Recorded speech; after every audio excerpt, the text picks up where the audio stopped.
kegiatan hari ini bagian dari sebuah semangat, dan hari ini ada acara diskusi dan bedah buku greget Kartasura. Ini kami juga dari UIN, alhamdulillah juga antusias banyak. Demikian pula dari teman-teman guru dari jajaran pendidikan di Kormen Pendidikan Kecamatan Kartasura juga kami kerahkan supaya ikut merasakan bahwa bagian dari Kartasura harus tahu sejarah tentang Kartasura, harus rasa memiliki Kartasura, harus ditanamkan dalam benak dan jiwanya masing-masing. Termasuk guru SMP, guru SMA ikut hadir dalam acara ini, termasuk juga utusan-utusan dari perwakilan dari desa dan kelurahan yang juga ikut terlibat dalam bedah buku greget Kartasura. Mudah-mudahan acaranya hari ini lancar dan sukses. Menurut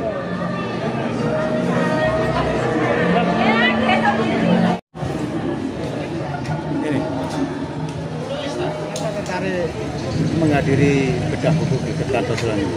Karena mau biar bisa tahu apa itu buku yang ada di sini, biar ada pengalaman banyak gitu. Dari mana, Bu? Saya dari Blora, dari Prodi Hukum Ekonomi Syariah, Fakultas Syariah. Rela antri ya itu? Iya, ikut. Panas-panasan gini loh. Nggak takut luntur, tetap semangat. Lagi.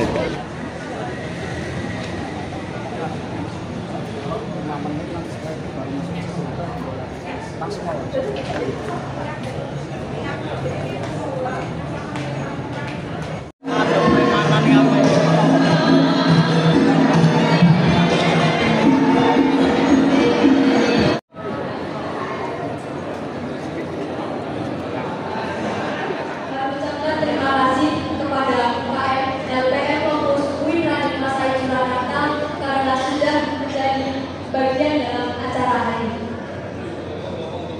Sebelumnya, izinkan saya menyapa selamat pagi dan selamat datang untuk yang terhormat Kanu Raden Tumenggung Duyanto Pradoto SHMH, Kiai Haji Muhammad Najib dan Alim Ulam, dari Kartasura, Haji Komisaris Komisi Tugio SHMH selaku Kapolsek Kartasura, penulis buku greget Kartasura, Bapak Elawati, Bapak Endang.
Assalamualaikum warahmatullahi wabarakatuh.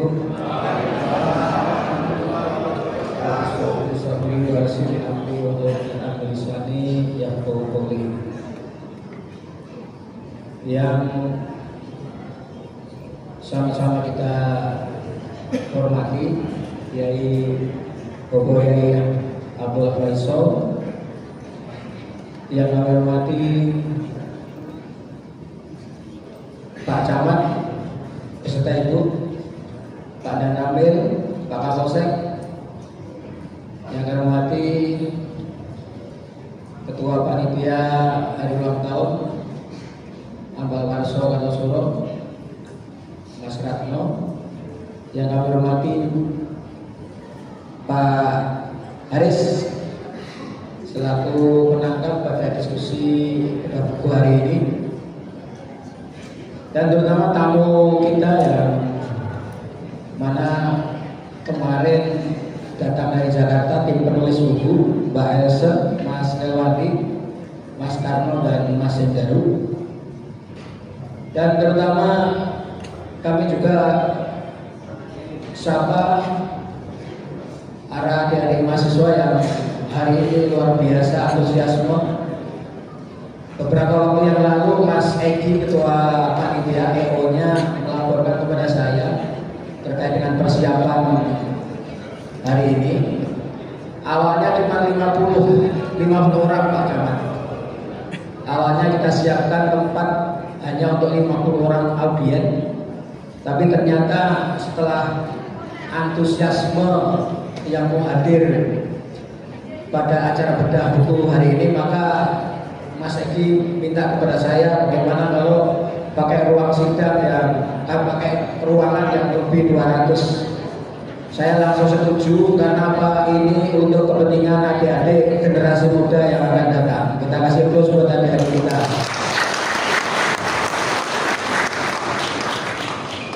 Bapak Ibu yang kami hormati dan kami banggakan, pada dasarnya dahulu sebenarnya sudah ada launching buku Greget Kartosuro di lapangan Watu Kembar di Keraton Kartosuro beberapa tahun yang lalu. Yang hadir juga banyak sekali waktu itu. Namun waktu itu hanya launching saja. Tapi kali ini buku itu mau dibedah, tentu oleh ahlinya. Saya bukan budayawan, saya bukan sejarawan, saya hanya warga Kartosuro. Saya hanya warganya Pak Camat, Pak Koramil, dan Pak Kapolsek yang merasa terpanggil karena saya lahir di Kartosuro, besar di Kartosuro. Tentu saya harus ngabekti kepada tanah kelahiran saya dengan cara-cara yang insya Allah akan bermanfaat bagi saya pribadi dan untuk kita semua ke depan. Bapak Ibu sekalian dan adik-adik, penting harus kita tanamkan pada diri kita semua bahwa kita harus bertekad menjadi investor. Investor tentang apa? Investasi jangan dimaknai hanya sekedar memupuk aset berupa harta materi belaka. Jangan hanya dimaknai sebagai memupuk kekayaan atau aset-aset dalam bentuk rumah, dalam bentuk yang sifatnya hanya materi yang saya sebutkan tadi. Investasi yang saya maksud adalah kita harus menginvestasikan ilmu kita, harus menginvestasikan pikiran-pikiran kita untuk bagaimana supaya 10 tahun ke depan, 15 tahun ke depan, 20 tahun ke depan, Kartosuro pada khususnya, Sukoharjo pada umumnya, dan Indonesia bangsa kita tetap harus dalam keadaan guyup, rukun, damai, dan persaudaraan di antara perbedaan-perbedaan yang ada. Investasi ini jangan dianggap mudah, jangan dianggap sepele. Karena apa? Di belahan dunia yang lain, di belahan negara yang lain, situasi gempa limpah, guyup rukun seperti ini itu sampai sekarang banyak negara yang belum memperolehnya. Makanya dalam bentuk investasi, adik-adik mau hadir ke sini adalah suatu bentuk tekad untuk berinvestasi. Karena apa? Tidak ada jaminan 5 tahun ke depan, 10 tahun ke depan, 20 tahun ke depan itu kita tidak akan mengalami gangguan, tidak akan mengalami pengaruh-pengaruh dari luar yang ingin secara halus maupun secara terang-terangan untuk menguasai, baik melalui jalur budaya, baik melalui jalur ilmu pengetahuan, agar bangsa kita bisa dikuasai oleh pihak-pihak yang tentu saja menginginkan jati diri bangsa kita hilang. Beberapa waktu yang lalu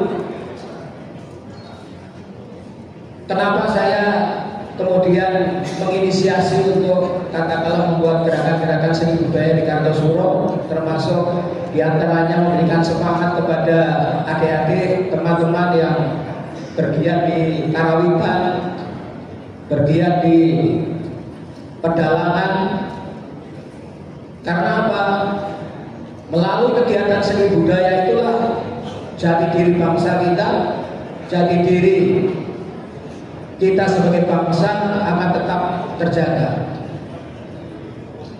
Insya Allah dalam waktu yang tidak akan lama lagi, salah satu contoh yaitu nanti bulan November kemungkinan kita akan menggelar sebuah seni budaya yang mengandung sejarah, yaitu pagelaran wayang kulit lakonnya Babat Alas Wonokerto atau Babat Kartosuro.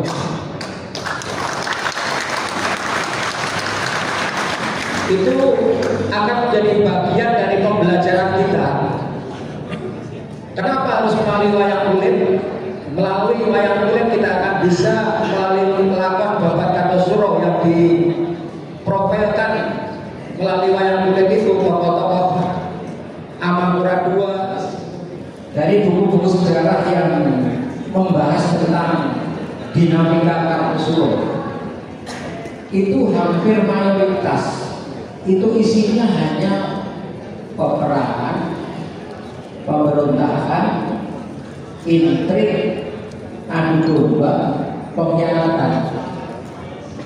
Lah kalau peperangan, pengkhianatan, kemudian adu domba, intrik itu yang kemudian dijejalkan terus-menerus kepada generasi muda, lalu apa yang akan diperoleh dari generasi-generasi kita ke depan? Dan isinya ada rebutan kekuasaan, perang, intrik, pengkhianatan, seperti itu terus. Padahal di dalam dinamika atau sejarah Kartosuro itu sendiri tidak hanya itu saja. Pengkhianatan, rebutan kekuasaan itu hanya di elitnya. Tapi rakyatnya sendiri, para kamulnya sendiri itu hidup juga seperti kita ini. Yang pemilu, yang rebutan kursi, yang rebutan kursi, yang rebutan kekuasaan, tapi kita sebagai rakyat tetap berkarya sesuai dengan damai. Yang katakanlah punya bakat seni juga seni, yang dalam juga tetap dalamnya maksudnya sendiri, yang tetap karawitan menciptakan kehidupan yang damai juga. Nah, kenapa itu tidak itu yang kita angkat? Itu dari itu sebenarnya yang menjadi pemikiran saya untuk memberikan komparasi atau perbandingan buku tentang sejarah Kartosuro itu yang menceritakan tentang hal yang buruk tadi kita imbangi dengan buku sejarah yang memuat hal yang positif, yang mengajak kita untuk memandang ke depan dengan optimis, rukun, menghasilkan karya seni, menghasilkan karya-karya budaya. Itu yang kami inginkan tentunya, dan ketemu sama teman-teman penulis dari Fakultas Ilmu Budaya Universitas Indonesia, Mas Melwandi yang punya, terus Mas Baese dan Mas Mendalu. Kita diskus, kita sampaikan gagasan saya dan lahirnya begini. Itu Pak. Nah, ini untuk Mas Hendaru. Mas Hendaru, ini pernah di story.id, dan ini apakah juga pernah membahas hal khusus tentang Kartasura ini di Tanah Story? Baik, terima kasih Mbak Jessica. Tadi sebelum saya datang ke sini pukul 8:30 kita melihat teman-teman atau pengunjung ada semua mengantre ya, jadi mengantre ya, secara tertib. Mungkin bagi kita mungkin itu peristiwa yang biasa, tapi kalau kita melihat dari segi budaya sebenarnya itu adalah teknik itu bahwa dalam penulisan ini ketika kita melihat kebudayaan atau kultur kita nggak lihat hanya puncak-puncak, tapi bagaimana endapan atau bagaimana proses perilaku tindakan kita itu dibentuk oleh masa lalu juga. Pengalaman selama ratusan tahun, puluhan tahun gitu ya. Kayak tadi antri itu kan secara dasarnya itu budaya sebenarnya. Ya. Cuma mungkin kita melihat itu sebagai budaya gitu ya. Ada teman-teman kesenian itu budaya, tapi kan ketika dia memainkan musik surat dan sebagainya, sebelumnya kan ada proses mengenai bagaimana kita berasa, apa yang disebut musik, apa yang disebut bunyi-bunyi dan dialog. Juga tadi, kenapa kita bisa asosiasi? Kita punya gagasan dari leluhur kita. Bagaimana kita melakukannya dalam beberapa datang jumpa itu untuk di depan terkesan. Nah, gagasan itu kan sebenarnya terangkum dalam beberapa tuturan lisan maupun kata-kata tertulis ya. Di Kartu Surat sendiri ketika munculnya kata itu dari abad ke-17 ya. 1680 sampai 1742 gitu kan ya. Itu banyak sekali memunculkan kata-kata Inggris yang bersifat didaktis ya. Bersifat mengajar bagaimana itu pemimpin itu harus bersikap terhadap rakyatnya dan bagaimana pemimpinnya. Jadi saling dua. Nah, ketika Baju menulis atau menerang Kartu Surat berita itu tentang bagaimana sebenarnya cerita masyarakat Kartu Surat yang mengguyur korban gitu ya. Itu kan sebenarnya terangkat gitu ya. Ketika kami orang dari luar saya sendiri sebenarnya saya teman-teman penulis lainnya ada yang asli Jakarta gitu ya. Melihat ada yang Sumatera gitu ya. Melihat Kartu Surat ini atau masyarakatnya ini ada sesuatu yang menarik karena satu dari kenal dengan budaya masyarakat, tapi punya penafsiran sendiri. Tetapi tidak jauh berbeda. Sebagainya itu ya. Tadi Pak bilang bahwa kenapa kita selama ini melihat sejarah itu sebagai dari atas? Kenapa kita tidak melihat sejarah itu sebagaimana kita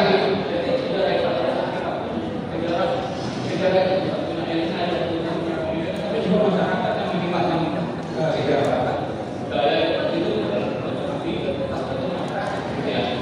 jadi dalam sejarah tersebut kebudayaan itu karena dikelola masyarakat meskipun keratonnya sudah pindah tapi masyarakat tersebut masih mengolah budaya dan ini dibuktikan oleh banyak sekali peninggalan toponim atau nama wilayah kayak ada emas itu kan dulu pengrajin emas gitu ya. Jadi memang masyarakat ini akan menjadi buku terhadap Kartu Surat.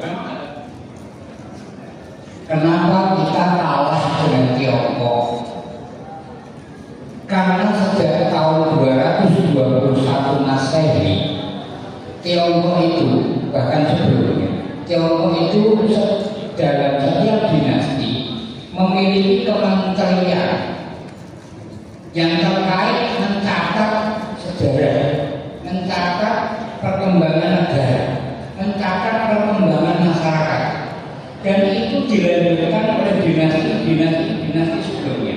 Terlepas dari masalah baik buruk, terlepas dari persoalan plus minus, bagi Tiongkok ya, dengan konsepnya trigatal, ya, trigatal itu rukun harmoni, kemudian damai.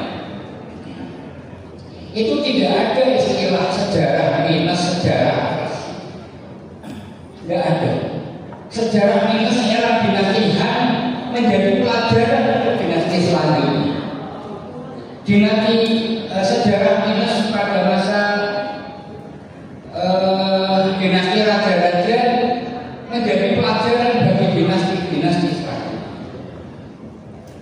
Maka kemudian setiap dinasti di Tiongkok memperbaiki dari yang minus dari sejarah dinasti sebelumnya dan melanjutkan catatan-catatan sejarah plus yang dilakukan dinasti sebelumnya. Nusantara ini tanpa peran Tiongkok tidak akan ada apa-apa, terus terang. Makanya mereka punya catatan-catatan tambang karena memang sejak masa dinasti Han pertengahan, orang-orang Tionghoa itu orang perantauan. Mereka sudah tahu di Kalimantan itu ada tambang, di Sulawesi ada tambang, sudah paham. Maka mengenai peta kekayaan sumber daya manusia, sumber daya alam, itu Tionghoa sudah punya datanya. Itu termasuk Selat Malaka. Selat Malaka itu sejak masa sebelum adanya Jalur Sutra itu sudah menjadi lalu lintas perdagangan.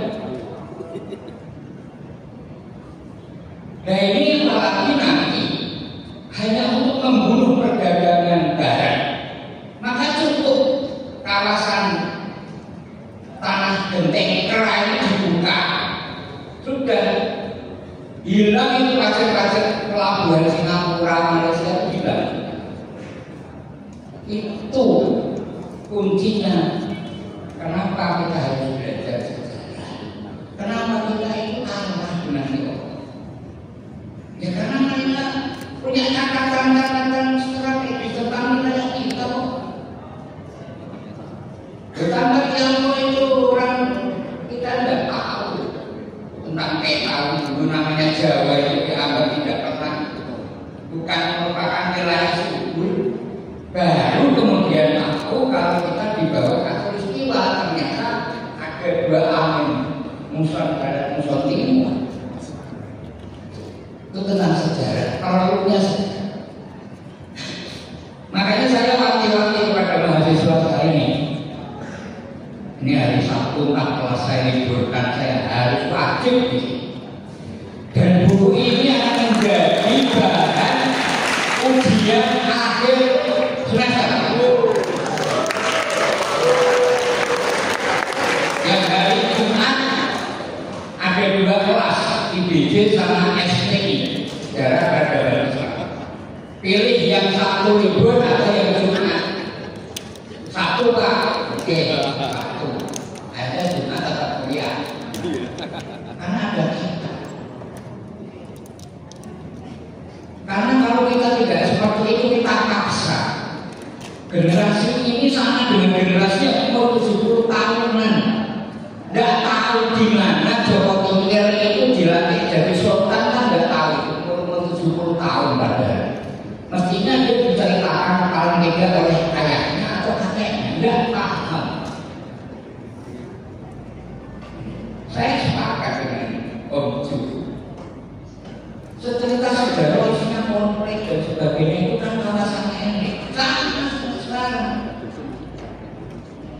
Buku-buku sejarah itu selalu mengedepankan etnisitas, sara. Sriwijaya agamanya Hindu, Majapahit itu Hindu. Tidak ada. Sejak dulu itu kerajaan kita itu pluralis. Abad ke-7 Raja Sriwijaya atau yang disebut dalam catatan Arab itu disebut Nalikal Hindi memutus Dapat 6 3 orang untuk menelusuri siapa Muhammad.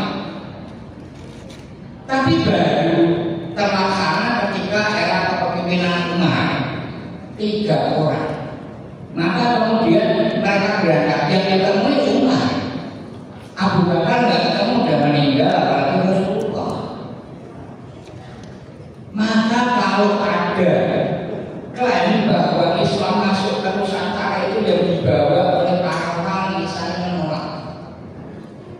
Islam itu masuk Nusantara yang membawa orang Nusantara sendiri, yang orang Arab menyebutnya Zabad atau Zawabid.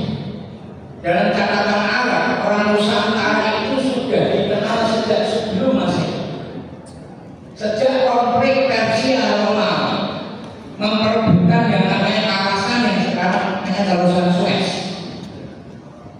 Orang-orang Zabad itu direkrut oleh Bani Tamim untuk membela orang Persia menghadapi Romawi. Era Umar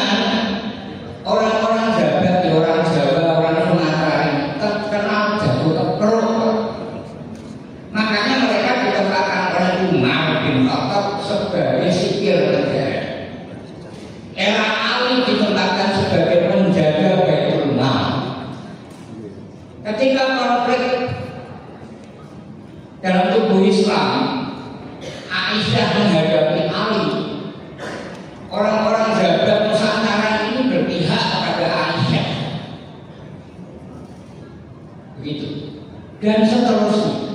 Artinya orang-orang Jawa Nusantara itu banyak dimanfaatkan oleh orang-orang mancanegara, baik itu sebagai guide fashion leasing itu, dia pelajar dari Tiongkok itu datang ke Nusantara. Saya juga Indonesia, karena Indonesia baru lahir 1945. Itu datang, itu menumpang kapal dagang. Kapal dagang ini kapalnya orang-orang Jawa. Orang Jawa itu ya orang Palembang, orang Bugis, ya orang Jawa. Karena pelayaran kita dulu sampai Madagaskar.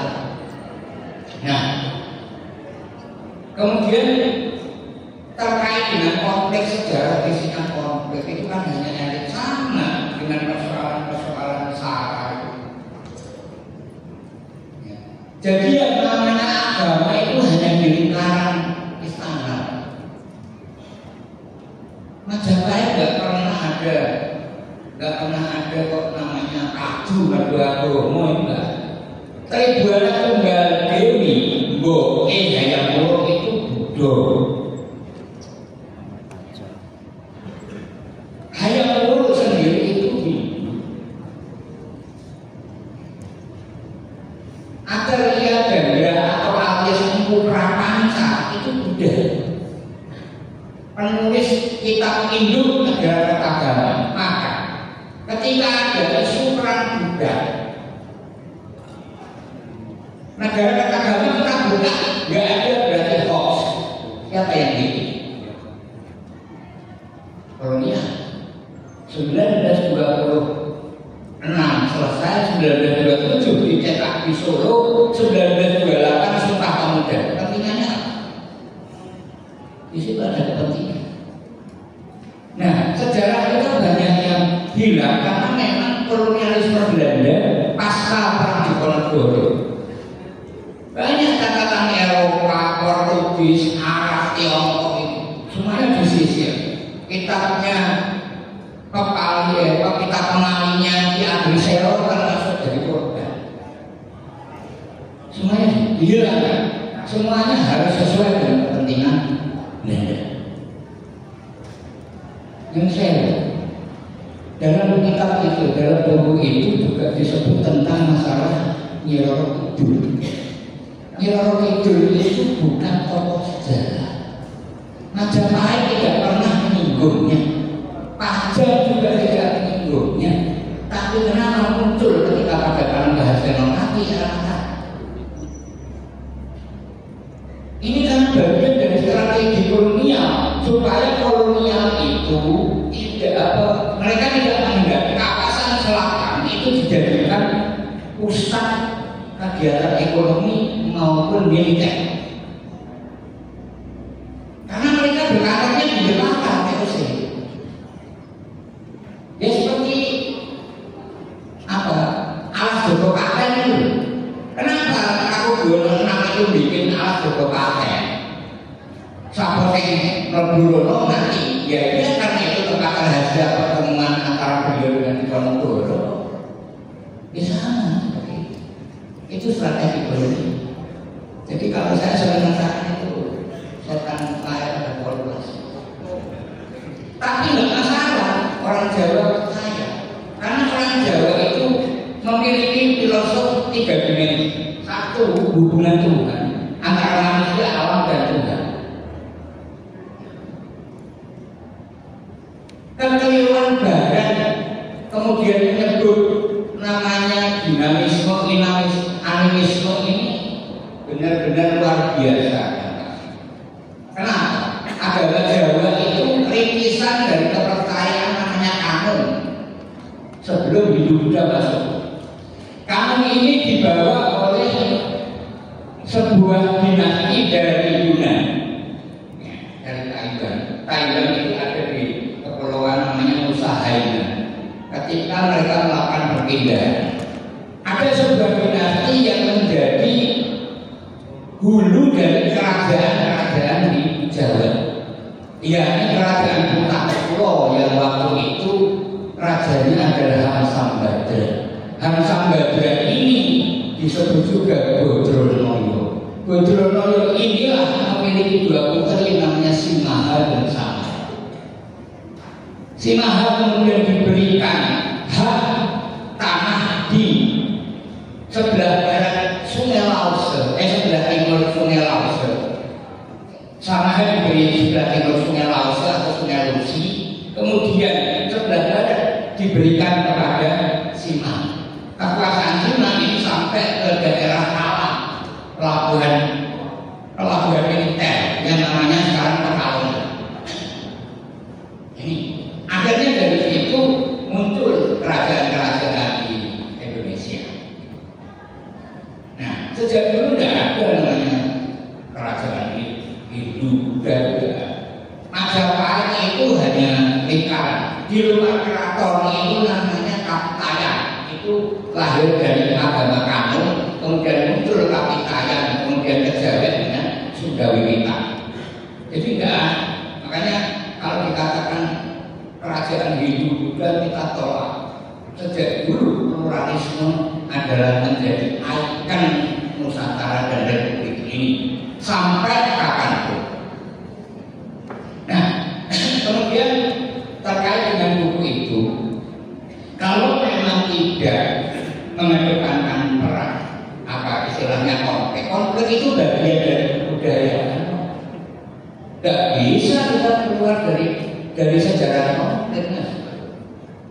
Orang-orang Tiongkok dari Yunan datang ke sini karena konflik. Dia mendarat di Nusa Tenggara yang sekarang Borneo itu juga karena konflik dan karena pandemi. Baru kemudian dia menyebar ke Salabes sampai ke Nusa Tenggara. Di situ disebut Nusa Tenggara. Mereka hidup di lembah-lembah Gunung Argopuro. Gitu. Nah, kemudian terkait dengan buku itu ya. Tapi kenapa sejarah Kartosuro di situ kok tidak dicantumkan perdagangan sungai? Kalau Anda menghindari sejarah konflik, yang saya Bengawan Solo itu baru terbuka lebar setelah ada poros pedalaman maritim, setelah Jawa Tinggal dilantik di Gresik, Giri Kedaton oleh Sunan Giri Praket. Jadi pelantikannya nggak di sini. Yang mendampingi ke sana pemanah Kanjeng Sunan Kalijogo sudah sepuh. Yang ke sana yang diutus adalah muridnya pemanah. Jadi Jawa Tinggal itu tidak dilantik di sini.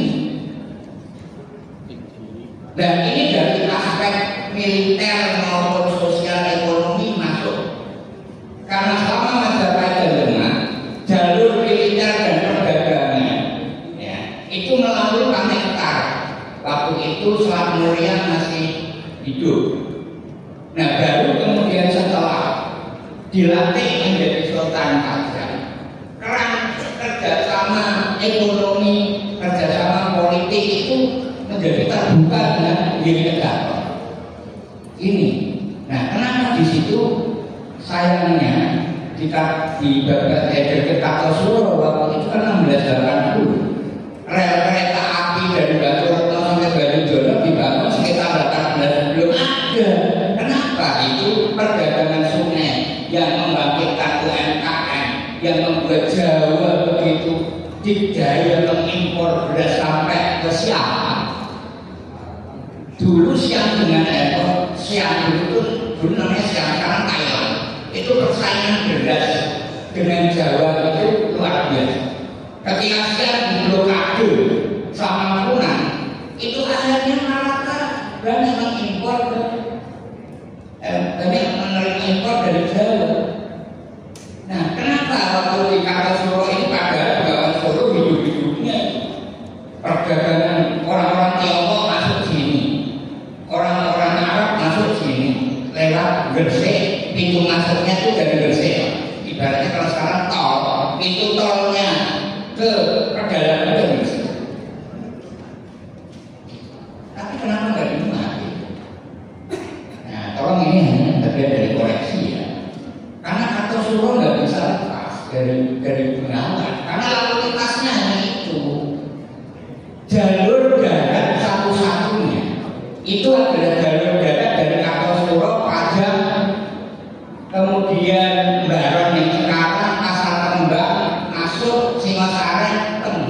itu keraton. Solo Raya itu sekeliling sungai. Jalan Rahmat Riyadi jangan dikira itu dulu jalan raya, itu hutan belantara yang kemudian di tengahnya itu ada sungai, panjangnya 15 meter, lebarnya itu 15 meter. Makanya sekarang tinggal drainase di selatan UMS itu kan sama Jaksis, itu sungai itu tembus sampai Kalilangan. Makanya di dekat Kalilangan yang sekarang yang namanya Balong itu dulu ada daerah kecil angkat. Kenapa kemudian maju sampai ke dekat jembatan itu ya karena memang Bengawan Solo mengalami yang dibawa dari Hulu Wonogiri sana. Itu yang dibawa bukan hanya air, sampah, akhirnya terjadi sedimentasi, abrasi, akhirnya menjadi daratan, akhirnya bakal semakin mendekat sampai sekarang.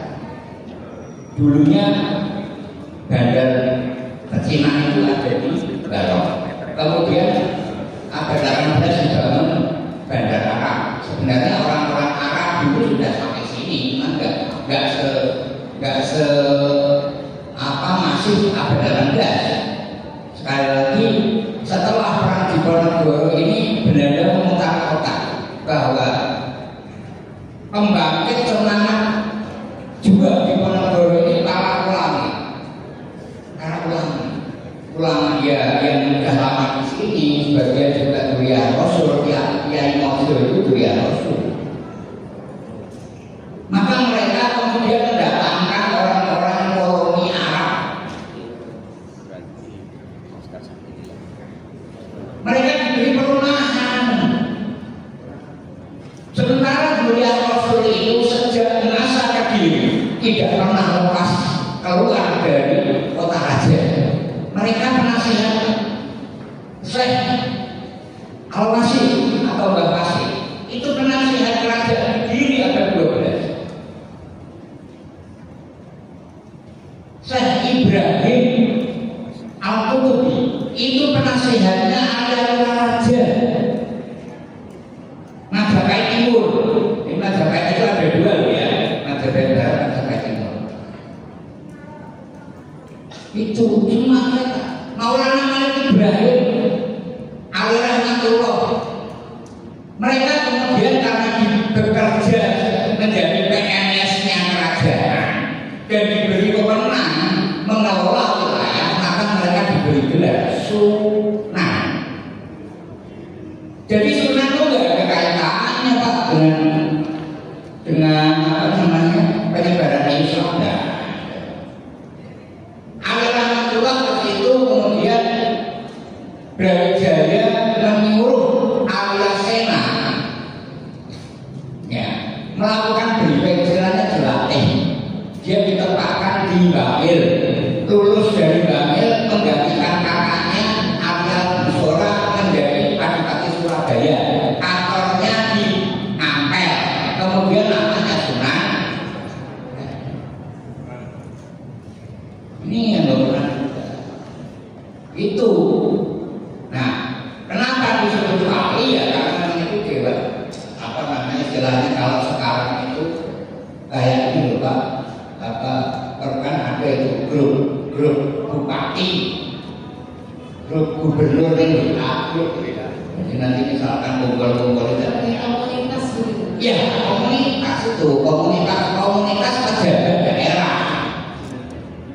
Tapi beliau juga sebagai diangkat juga dia sebagai penasihat raja ini. Sunan Kudus pensiun dia pulang. Yang gantikan Sunan Kalijogo. Tapi pas di situ ada konflik ya. Itu. Jadi makanya itu kenapa perdagangan Kartosuro sungai dari masukkan fatal. Dan saya katakan fatal. Ya. Karena sejak pajak sampai akhir periode perdagangan sungai itu Mataram itu kaya dengan itu. Ya. Ketika konflik pajak Mataram dan akhirnya nggak jadi karena Mbah Senopati juga Gusti Allah Gunung Merapi meletus Joko Tingkir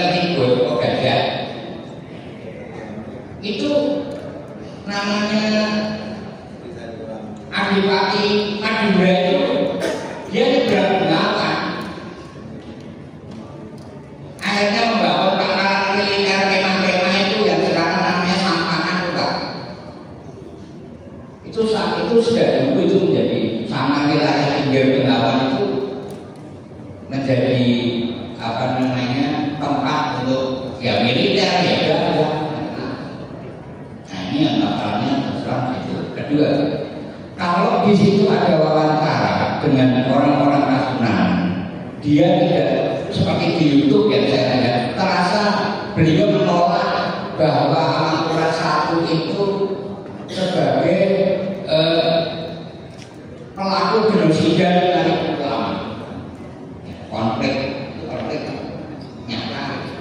Yang menulis ya orang Belanda. Terlepas apakah ada kepentingan di situ. Tapi hingga ini belum ada bantahan dari pihak Ragunan dalam bentuk tulisan. Baca biru bila dia asal. Kalau memang ada kekeliruan dalam penulisan Belanda, maka bantahlah itu. Jadi bukan mau yang YouTube. Nah, alasannya makam-makam ulama Indonesia jadi gugur asal. Sekali lagi, sejarah kita itu banyak yang ditutupi. Tuh, aja misalnya Karanggayam, Pangeran Karanggayam itu kan beliau sekretarisnya Sultan, tapi nggak pernah beliau itu membongkar keburukan ini kan nggak pernah dalam salahnya isu Sulti.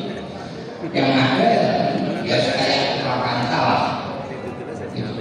Siapakah anak bahan senopati itu sama orang yang berjasa kepada ayahnya? Nah ini kan perlu juga. Apakah anak bahan anak asli seperti dia atau memang dia itu memang anak jadul? Kenapa dia berani? Ya karena memang sejak kecil dia nggak pernah diperhatikan sama ayahnya. Ini informasi saya terima. Nama Danang itu ojo-ojo pemanah itu imbuhan dari pemanah. Imbuhan dari pemanah supaya coba pikir itu punya anak. Nah itu hal-hal yang banyak yang ditutup-tutupi. Makanya marilah kita belajar sejarah itu bukan sejarah dongeng, bukan sejarah mitos, tapi sejarah yang bersama ada. Termasuk itu tadi. Jangan sejarah itu konflik dan sebagainya. Sekarang di Kartosuro sama sekali tidak mencantumkan peran sungai pada dilewati kali Genteng, kali Woro yang kemudian dari Merapi ketemu sama aliran sungai dari selatan, Bengawan Solo dari Wonogiri keluar. Bagaimana perdagangan itu menguasai wilayah Pantura itu kan karena Bengawan Solo. Kenapa dalam penulisan ini saya tidak dimasukkan? Saya kira itu selebihnya itu lebih cenderung kepada saya. Cuma ada perbaikan dalam data kami ya, yang sangat fatal tidak dimasukkannya peran Bengawan Solo pada era kejayaan Mataram Kartosuro. Itu kan ada Kasunanan itu kan 1686 sampai 1745 kan sudah sekali 68 tahun dulu. Ya saya kira itu lebih kurangnya mohon maaf sekali lagi kepada adik-adik mahasiswa, cari buku itu kalau nggak di copy, kalau nggak cukup maka Anda mempelajari itu akan saya jadikan bahan puas. Itu ya. Terima kasih. Supaya imbang, karena yang memberikan statement itu adalah ahli sejarah. Komparasinya juga apple-nya adalah di sejarah. Di awal tadi saya bilang, saya bukan budayawan, saya bukan sejarah. Nek itu ahli dia ojo ngomong. Bisa sekarang kepada Mas Sejarah.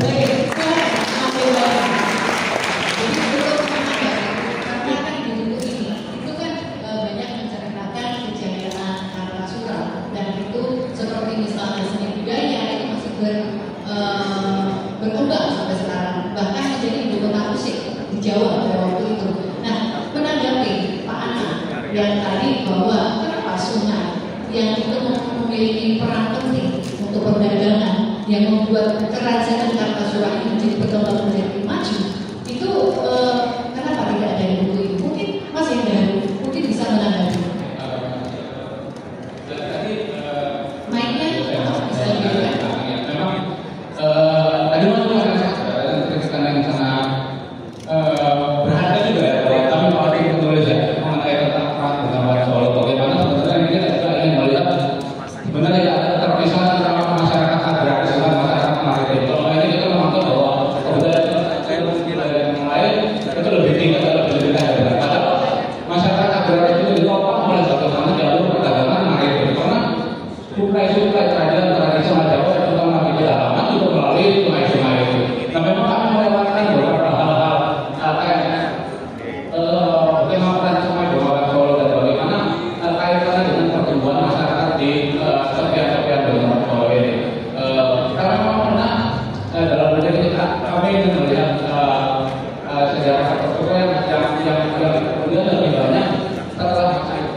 Bagaimana itu kemudian terbentuk ya? Mungkin tidak begitu mendalami ya. Karena memang ingin melihat bagaimana masyarakat Probolinggo yang pendekor sekarang ini mencoba menafsirkan atau mengolah kembali budaya yang ada yang dari masyarakat ini. Yang menarik tadi soal dan bagaimana itu sebenarnya kita bisa lihat secara berbeda. Misalnya secara kejadian Giani ada kejadian lainnya ya yang memakai secara kultural yang antara Purwakarta dan Yogyakarta. Jadi ketika pindah, apakah itu disebut perpecahan? Gitu? Memang tidak bisa seperti itu ya, karena ketika satu keluarga pindah rumah, pindah domisili dan sebagainya, apakah itu perpecahan? Tidak, gitu ya. Karena kita masih memiliki satu tautan, satu kaitan, gitu ya. Bagaimana kebudayaan hidup kita atau kebudayaan kita anggap itu sebagai ibu misalnya. Kita menyebut dari ibu yang sama, kemudian adik kakak kita tinggal berpisah dari rumah kita kan nggak disebut keluarga yang terpecah, gitu ya. Kalau ini terpisah ya, tapi apa perpecahan nggak juga, gitu ya. Mungkin juga tadi itu benar juga bahwa dalam sejarah kita harus melihat berbagai kemungkinan, tapi berlandaskan juga kepada naskah-naskah atau manuskrip yang ada, gitu ya. Nah, kemudian juga tadi kita antara bagaimana kaitan antara Probolinggo dengan yang sekarang itu ya. Jadi karena sungai Bengawan Solo ini kan memiliki peran penting untuk perdagangan di kerajaan Kartasura. Nah ini buku ini tidak ditemukan. Nah ini bagaimana Mas Hendra? Baik, ya memang itu aku nekat juga ya kalau Indonesia mungkin nanti ini bisa menyempurnakan atau kajian baru dari buku baru ini karena ketika kami menulis memang kami mengajukan kepada disiplin kerja sejarah ya atau sejarah dengan disiplin kerja jurnalistik gitu ya. Kami mungkin meluputkan beberapa hal yang seharusnya ada dalam buku ini, tapi tadi cerita tadi yang berdasarkan sumber-sumber yang kami mungkin belum gali begitu dalam begitu mulai pembacaannya itu akan menjadi kajian tersendiri itu sudah ditulis atau sudah ditulis kemudian bisa yang memang menurut hal itu secara lebih dalam. Jadi kalau kami ingin mendefinisikan ini ada buku generalis ya tentang bagaimana ini pada masa sekarang itu tak tahu dengan masa lalu. Ini bagaimana antara masa lalu dan masa sekarang itu tidak terpisah atau kayak jauh. Kayak kemarin kan ada perobohan dari atau yang sudah senang ya. Itu kan karena adanya keterbukaan narasi sejarah gitu ya. Kenapa orang tidak tahu bahwa itu sesuatu yang penting bagi kehidupan kita.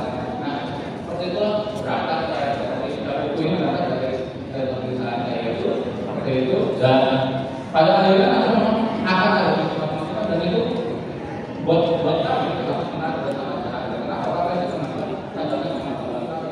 sejarah sendiri itu seperti peristiwa terjadi. Nah kemudian soal siapa yang memaknai kemudian memindahkan ke dalam buku, nah itu baru ada kepentingan, baru ada tujuan-tujuan lain yang barangkali dari orang yang tidak setuju dengan perspektif penulis bisa mengatakan oh sejarah itu benar. Tapi kalau sejarahnya sendiri itu sebenarnya intinya begini bahwa terkait dengan kritik dari Pak Ades itu sangat bermanfaat sekali. Artinya sebagaimana dalam buku itu kan sebagai pemantik, buku ini sebagai sejarah Kartasura sebagai pemantik. Artinya sedikit ada kekurangan yang belum ditulis dan itu sangat positif supaya tadi disampaikan oleh Pak Ana. Barangkali kita tangkap Pak Ana untuk bikin tulisan tentang Kartasura yang lebih bagus lagi. Setuju? Semakin banyak buku tentang Kartasura akan bermanfaat bagi kita semua. Itu seterusnya dari saya. Baik, untuk teman-teman mahasiswa boleh yang bertanya. Wah banyak sekali. Baik, yang ini dulu deh. Oh Mas Suryo Harimno ini sejarah dari Bako bagi ini Mas, monggo bisa maju ke depan. Nah kan itu loh Mas. Maaf ya, dari komunitas Batu Bagi. Komunitas Batu Bagi itu komunitas mengerti sejarah di Kecamatan Bagi. Jadi di Kecamatan Bagi ada komunitas Batu Bagi itu mengkaji sejarah. Kami bertiga waktu itu ngobrol sore-sore di rumah saya, bagaimana supaya kita bisa menyemangati warga Kartosuro. Menyemangati itu biasanya kan pidato, kemudian ceramah. Tapi kami pilih jalur seni melalui sebuah lagu, liriknya saya bikin, kemudian aransemen lagunya oleh Mas Andi Said, dan kemudian kita launching waktu itu. Lagu launching dihadiri oleh Dono Serinaren Dono Sebro dan juga lagu itu Mayor Sebro. Dan saat ini kita kita sosialisasikan untuk mengajak bareng-bareng warga Kartosuro. Alasannya apa? Biasanya kita itu kalau diajak melalui disentuh rasanya, orang Jawa itu kan rasa ya. Kalau disentuh melalui rasa, melalui seni, melalui cara sok, melalui cara lembut, biasanya akan tertarik. Itu alasan kami melalui jalur seni. Kita ciptakan lagu Kartosuro. Dan kemudian hampir sama sebenarnya dengan lagu yang Balik Tempoku itu Mas. Sudah dengar tuh? Lagu Balik Tempoku itu kita bikin ya sama dengan Mas Andi Said. Kira-kira 2 hari setelah peristiwa dijebolnya tembok sebelah barat bekas Kecamatan Kartosuro. Silakan nanti di YouTube dilihat Balik Tempoku. Nanti silakan di itu pesan sebenarnya kita semua menjaga cagar budaya. Nah terkait dengan soal apa yang tadi disampaikan Mas Suryo terkait dengan lagu banjir, banjir ya. Saya malah berpikir sekarang, terima kasih informasinya. Nanti akan saya cari referensinya dulu. Dan memang barangkali nanti bisa dijelaskan oleh Pak Ahmad apakah memang setelah peristiwa kemenangan untuk Suropati itu kemudian dirayakan oleh lagu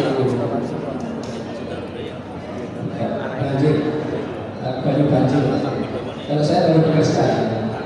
Terima kasih Mas, kalau memang itu nanti kita cari referensi. Untuk Ojo mungkin sekalian tadi pertanyaan dari Mas Ahmad untuk membersihkan waktu, apa yang akan dilakukan untuk Kartosuro? Caranya atau bagaimana? Apalagi dengan situasi yang sekarang dengan sisa-sisa yang kadang-kadang banyak masyarakat itu tidak tahu bahwa itu adalah cagar budaya peninggalan dari Kartosuro. Ya, memang penyadaran atau edukasi itu harus dilakukan semua stakeholder yang katakanlah peduli pada Kartosuro. Karena tidak mungkin kerjaan yang sangat luar biasa ini dilakukan oleh orang per orang. Dan saya ketika mulai gerakan ini saya merasakan atmosfer yang luar biasa dari seluruh warga Kartosuro, dari siapapun termasuk dari pemangku pemerintah kecamatan, sungguh luar biasa dan beliau ini untuk mendampingi kita yang muda-muda ini untuk terus bergerak bersatu, guyub rukun. Nah, seperti filosofi lagu Kartosuro ini semua bareng-bareng, tidak iren-irenan, jadi saling mendukung satu sama lain. Karena saya punya prinsip, orang kuat itu karena dia suka menguatkan orang lain. Orang yang kuat itu suka menguatkan orang lain atau orang-orang di sekelilingnya, bukan melemahkan orang-orang sekitarnya.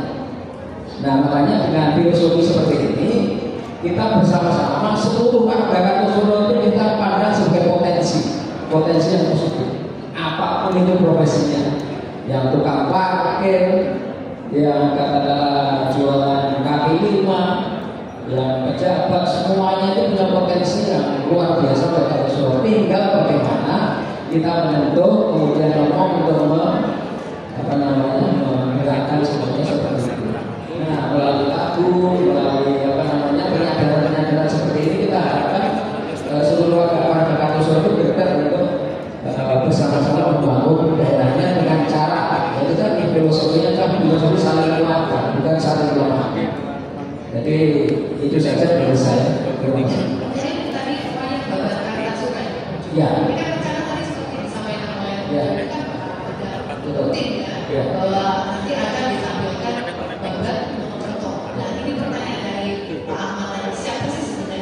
membuka alas pertama kali di Wonosobo. Karena kawan itu sudah tahu yang isinya begitu. Jadi itu siapa sebenarnya pertama kali? Nah, kalau bicara soal siapa, kalau dilihat dari struktur kekuasaan, yang membuka ya Amanpoura. Itu secara struktur kekuasaan. Tapi kalau perintah diperintahkan kepada beberapa pangeran ya, untuk mencari survei, bahasa sekarang survei, ada 3 pangeran nanti kamunya nanti Pak Ahmad akan menjelaskan. Kenapa waktu itu diperintahkan ya karena aura keraton di daerah sana sudah hilang, istilahnya jodohnya sudah hilang, dan diperintahkan untuk mencari 3, waktu itu diperoleh 3. Yaitu dipikir soal di sana, kemudian di Kemudian di daerah Gerobokan tadi, kemudian ada 1 di sini di Wonosobo ini. Nah, makanya dipilihlah di sini. Makanya sering saya sampaikan bahwa untuk memilih suatu wilayah zaman dulu ketika menjadi kerajaan tidak seperti berkelompok tadi untuk mendirikan perhubungan seperti sekarang. Jadi pakai loro-loro, pakai prihatin, pakai kata-kata. Makanya silakan bagi mereka yang mengikuti olah metafisik, olah batin, aura karakter Yodi dan karakter sejarah masih luar biasa. Terutama mungkin Gus Anjar yang juga pernah mengalami dan sore. Itu terkait dengan soal wayang. Tadi sebenarnya disambungkan sudah saya sampaikan melalui wayang kulit yang akurnya adalah Bapak Kartosuro atau Bapak Wonokerto ini. Nomor 1, kita ingin menguyuri seni budaya. Dalam hal ini seni wayang kulit. Di dalam seni wayang kulit itu ada seni lukis, seni suara, ada banyak. Dalam pementasan satu wayang kulit itu ada seni lukisnya, ada wayang profil wayang itu harus pintar lukisnya. Kemudian seni seni suaranya, pada punya, kemudian warna bodohnya itu banyak seni tergabung di situ. Nah, melalui pementasan itu berbagai seni tadi kita lestarikan. Nah, kemudian sekaligus dengan pementasan Bapak itu kita ingin terus memelihara atau mengingatkan tentang sejarah Bapak Kartosuro. Jadi sekali dayung beberapa tujuan tadi bisa terlalu dengan pementasan wayang kulit dengan lakon Bapak Kartosuro. Nah, nanti profil seperti Amanpoura 2, nanti ada ya di profil wayang kulit. Di profil Mas Gayadi juga ada. Saya ditunggu. Iya, nah silakan nanti ditunggu. Kalau enggak November sudah kita pakai. Catatan tahun ya itu ya. Kalau masalah tahun itu biasanya kadang bergeser, kadang ada masalah catatan tahun. Kemudian tadi apa terkait dengan masalah ini tadi ya Pak ya, bahwa dulu itu setiap kemenangan biasa, kemenangan untuk Suropati yang akhirnya menjebak kakek tak itu kan akhirnya dijebak ya. Aku Bono minta tolong kepada kakek tak itu hanya pura-pura aja. Begitu kakek tak masuk ke keraton Kartosuro kan dia bisa, kan gitu. Akhirnya Suropati ke Pasuruan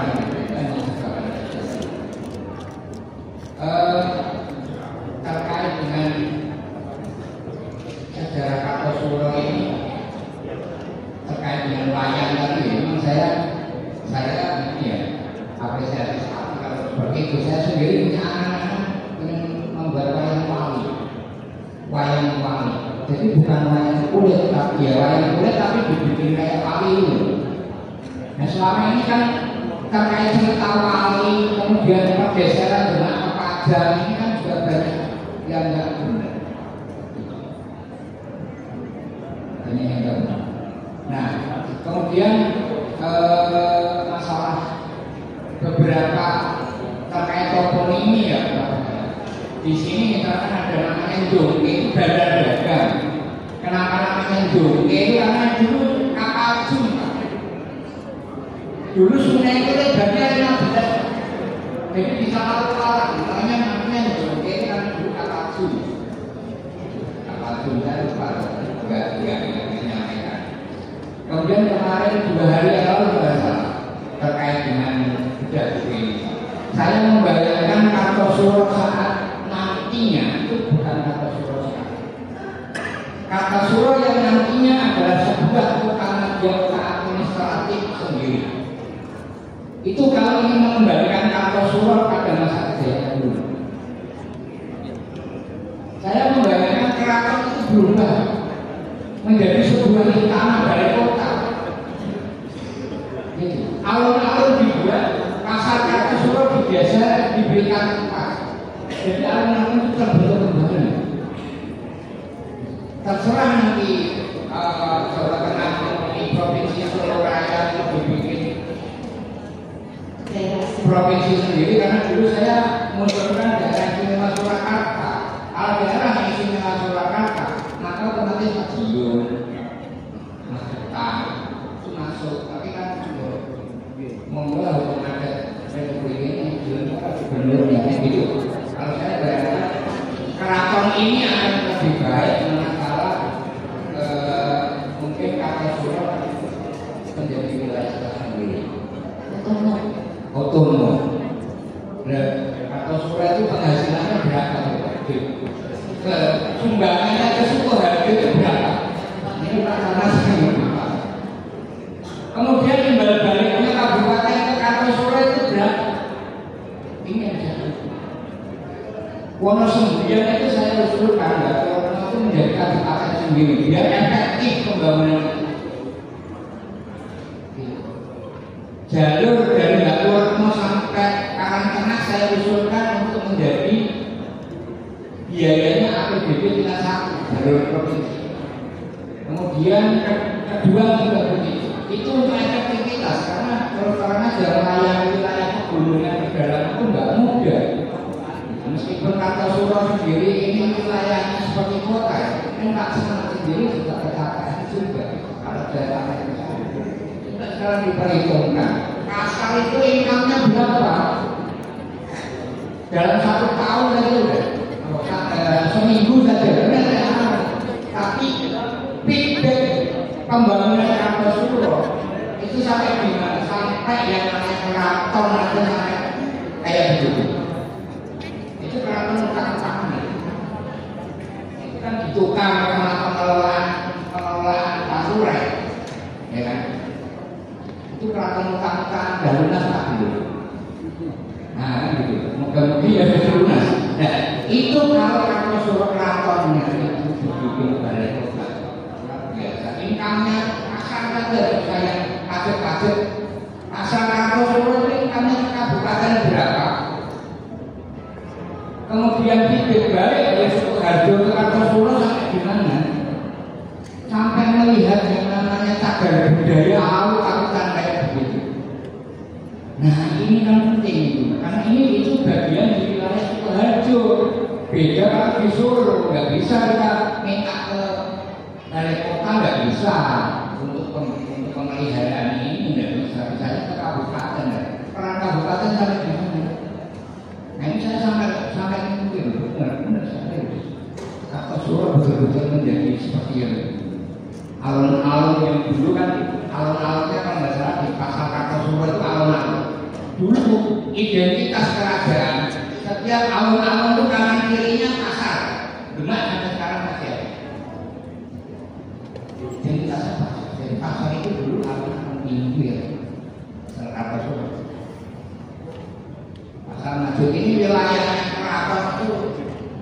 Saya juga masih mau mendalami untuk yang di pustaka Raja Pustaka kan sampai ke ini ke Bogan kan sampai sana. Makanya ini nanti insya Allah mahasiswa saya juga sini untuk itu beberapa untuk identifikasi wilayah yang masuk bangunan keraton Kartosuro itu wilayah mana. Alhamdulillah untuk ujian tengah semester itu tugas mahasiswa saya itu membuat secara lokal. Maka insya Allah usulan juga ini untuk pokok PYG besar terkait dengan KKN itu kalau bisa sejarah desa dibikin sehingga ada semacam biografi desa yang ditempati untuk KKN itu punya data sejarahnya semampu mahasiswa. Terima kasih Pak. Baik, sebelum mengakhiri monggo Om Juk memberikan ini terakhir dari saya selaku Gagas terbitnya buku Berita Sosial itu ditanyakan oleh Gus Baru. Jadi kalau perbedaan jelas ada perbedaan karena begitu di era borderless ini, di era yang tidak ada batas sekat, dunia ini sudah tidak ada sekat. Sekatnya hanya sekat dalam konteks nasionalisme atau negara-negara. Tapi kalau dipahami dalam konteks pengaruh budaya, itu sudah tidak ada. Kan? Kita lihat bagaimana teknologi informasi itu kemudian juga katakanlah anak kita yang umur 10 tahun begitu bangun itu dia sudah tiap hari makan budayanya Korea. Dia bisa tiap hari buka budayanya negara apa dari negara-negara yang akan negara. Artinya pengaruh budaya itu sudah beda ketika era teknologi informasi belum ada. Justru karena melihat dari sisi pengaruh budaya asing yang barangkali tidak cocok dengan jati diri bangsa kita ini, maka gerakan-gerakan seperti ini kembali ke jati diri kita, kembali ke budaya kita terus menerus kita gaungkan. Karena bagaimanapun juga yang namanya budaya dari negara-negara lain tentu ada yang baik, tidak dipungkiri. Tapi juga tidak ada juga budaya-budaya tentu kalau katakanlah yang tidak cocok dengan jati diri bangsa kita. Itu filternya di situ. Makanya kita harus mengetahui jati diri kita itu seperti apa. Ya, berarti harus kembali belajar sejarah. Nah, caranya seperti itu.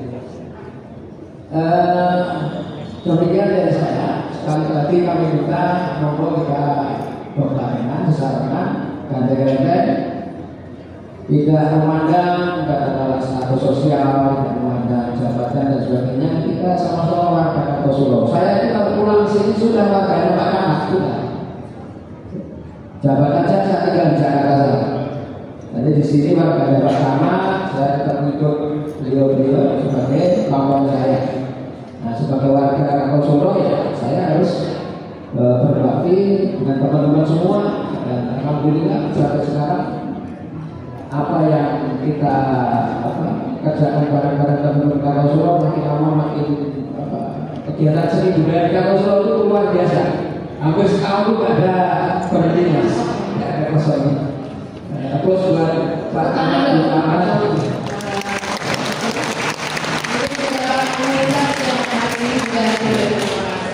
itu aja Pak. Terima kasih untuk Bapak Ju yang Sopran Doto, kemudian Bapak Anang Harismawan dan Mas Endar yang Esu. Dan terima kasih untuk semua yang telah hadir pada pagi hari ini dan sampai siang hari ini kita masih bisa bersama. Terima kasih karena sudah ikut hadir dalam acara bedah buku Gerdekan Kasura. Semoga obrolan dan diskusi kita bisa menambah referensi dan pemahaman yang berharga, khususnya pada cagar budaya dan sejarahnya. Ya, semoga mampu memberikan dampak positif ya bagi kita semua untuk lebih gerget lagi menjaga jejak sejarah kita, khususnya sejarah Kartasura. Saya Desita Dewi mohon maaf jika ada sesuatu yang kurang berkenan di hati Bapak Ibu semua dan juga teman-teman semua, mohon maaf. Dan sekali lagi terima kasih untuk kebersamaan hari ini. Saya undur diri, saya kembalikan kepada pembawa acara. Wassalamualaikum warahmatullahi wabarakatuh. Om Juk, gimana tanggapannya dengan adanya bedah buku Greget Kartosuro? Ya, jadi event diskusi dan bedah buku Greget Kartosuro sebenarnya acara yang tertunda beberapa waktu karena dulu pernah di launching dan sekaligus mau diadakan bedah buku, tapi waktu itu kita tunda untuk acara bedah buku. Nah, sekarang sudah terlaksana, di mana bedah buku ini tentu saja tujuannya selain sosialisasi buku Greget Kartosuro juga dalam upaya untuk agar buku ini mendapatkan respon. Respon itu kan sangat bagus, katakanlah dalam bentuk kritik terhadap penulisan, kritik terhadap substansi isi buku, supaya apa? Ada wacana baru, ada khasanah baru tentang buku yang membahas tentang Kartosuro.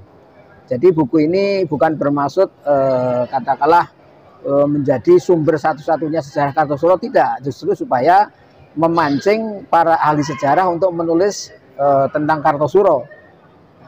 Karena apa? Dengan semakin banyaknya buku tentang Kartosuro, itu akan berguna menjadi sarana literasi kepada generasi muda, terutama tentu para ahli waris Kartosuro. Jadi semakin banyak buku tentang Kartosuro akan bermanfaat untuk melestarikan sejarah budaya, seni budaya Kartosuro. Bedah buku ini kan bertepatan dengan Ambalwasto Kartosuro yang ke-344. Apa ini juga persembahan untuk Kartosuro? Ya, ini sengaja. Jadi di luar di luar event yang diselenggarakan oleh panitia Ambalwasto, saya dengan Mas Egi memang sudah merencanakan acara bedah buku ini untuk mengisi salah satu katakanlah untuk ikut meramaikan hari ulang tahun Kartosuro yang ke-344. Ya, saya senang sekali ya. Kami semua melihat antusiasme peserta bedah buku. Banyak sekali, jarang ada bedah buku yang sebanyak ini. Ini menandakan bahwa tema-tema tentang kebudayaan, tema-tema tentang masa lalu keraton juga masyarakatnya, bagaimana komunitas itu menghidupi kebudayaan, sangat menarik untuk mereka gitu ya.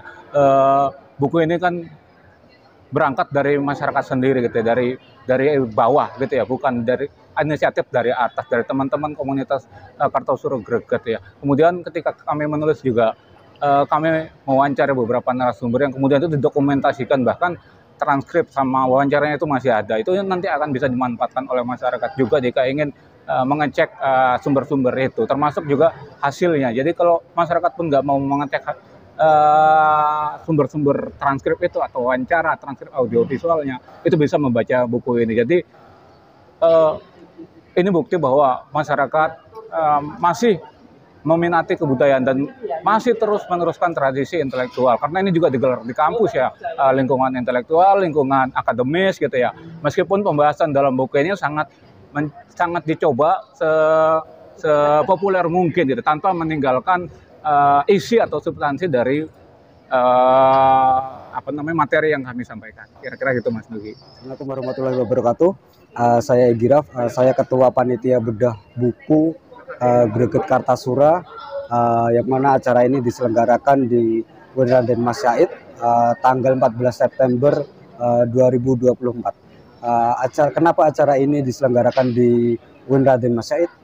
Di antaranya karena kami menyasar mahasiswa dari UIN Raden Mas Said untuk terlibat untuk mengikuti acara bedah buku ini. Terus kemudian selain itu pertimbangan yang kedua, karena di sini selain sebagai lembaga pendidikan juga sebuah tempat yang mudah diakses oleh masyarakat umum. Jadi masyarakat umum Kartasura yang mau mengikuti bedah buku bisa langsung datang sebab jaraknya tidak begitu jauh.